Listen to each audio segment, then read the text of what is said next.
بسم اللہ الرحمن الرحیم۔ رسول اللہ صلی اللہ علیہ وسلم نے مجھ سے فرمایا تھا کہ اگر ہمارے پاس بحرین سے روپیہ آیا تو میں تمہیں اتنا اتنا اتنا 3 لپ دوں گا۔ پھر جب آپ صلی اللہ علیہ وسلم کی وفات ہو گئی اور اس کے بعد بحرین کا روپیہ آیا تو ابو بکر رضی اللہ تعالیٰ عنہ نے فرمایا کہ رسول اللہ صلی اللہ علیہ وسلم نے اگر کسی سے کوئی دینے کا وعدہ کیا ہو تو وہ ہمارے پاس آئے۔ چنانچہ میں حاضر ہوا اور عرض کیا کہ آپ صلی اللہ علیہ وسلم نے مجھ سے فرمایا تھا کہ اگر بحرین کا روپیہ ہمارے یہاں آیا تو میں تمہیں اتنا اتنا اور اتنا دوں گا۔ اس پر انہوں نے فرمایا کہ اچھا 1 لپ بھرو۔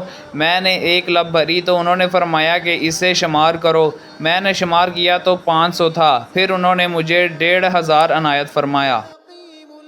ہم ابھی مسجد نبوی میں موجود تھے کہ نبی کریم صلی اللہ علیہ وسلم تشریف لائے اور فرمایا کہ یہودیوں کی طرف چلو۔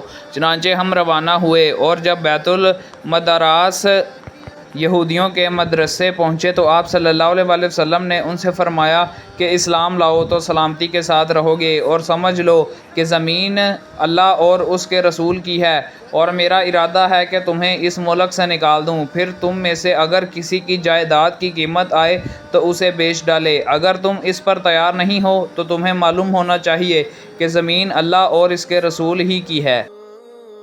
نبی کریم صلی اللہ علیہ وسلم نے فرمایا 4 عادتیں ایسی ہیں کہ اگر یہ چاروں کسی ایک شخص میں جمع ہو جائیں تو وہ پکا منافق ہے۔ وہ شخص جو بات کرے تو جھوٹ بولے، اور جب وعدہ کرے تو وعدہ خلافی کرے، اور جب معاہدہ کرے تو اسے پورا نہ کرے، اور جب کسی سے لڑے تو گالی گلوچ پر اتر آئے۔ اور اگر کسی شخص کے اندر ان 4 عادتوں میں سے ایک ہی عادت ہے تو اس کے اندر نفاق کی ایک عادت ہے جب تک کہ وہ اسے چھوڑ نہ دے۔ میں نے ابو وائل سے پوچھا کیا آپ صفین کی جنگ میں موجود تھے؟ انہوں نے بیان کیا کہ ہاں میں تھا، اور میں نے ساحل بن حنیف رضی اللہ تعالیٰ عنہ کو یہ کہتے سنا تھا کہ تم لوگ اپنی رائے کو غلط سمجھو جو آپس میں لڑتے مرتے ہو۔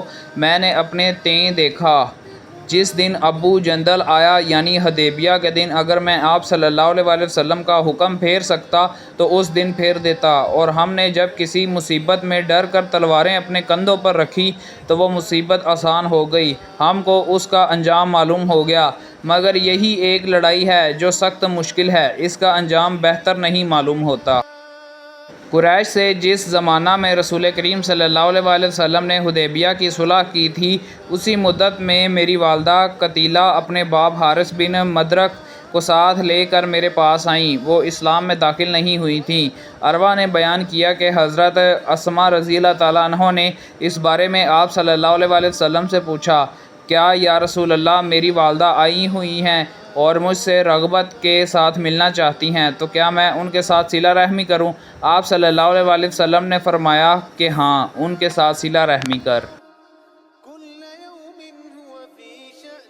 فبأي آلاء ربكما تكذبان